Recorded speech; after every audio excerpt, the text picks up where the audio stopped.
Ni barato og jutay ang presyo sa bugas nga gibaligya sa kamerkaduhan sa Mandaue City. Labing dakong pagkunhod sa presyo nga natala karong bag-o ang presyo sa mais. Ang report ni Nico Sereno.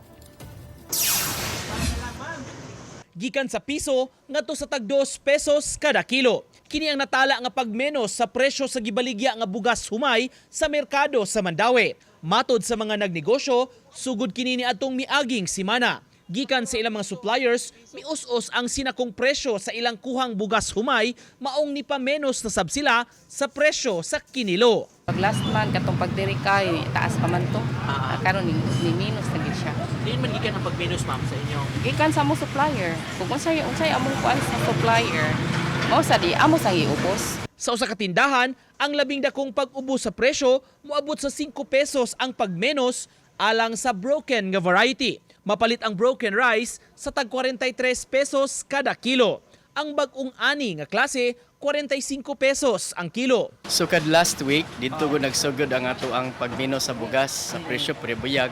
Krasyahan ta og mga bugas nga nidayo, dito ginagsugod. Sa mga bugas humay, labing barato nga klase nga mapalit karon sa merkado, tag 40 pesos kada kilo nga broken local rice. Samtang kun labing barato nga kanon ang hisgutan, matod sa mga nagnegosyo, mas maayo sab kunong masuwayan ang mais nga numero 14 ug 16. Ni menos sab ang presyo niini.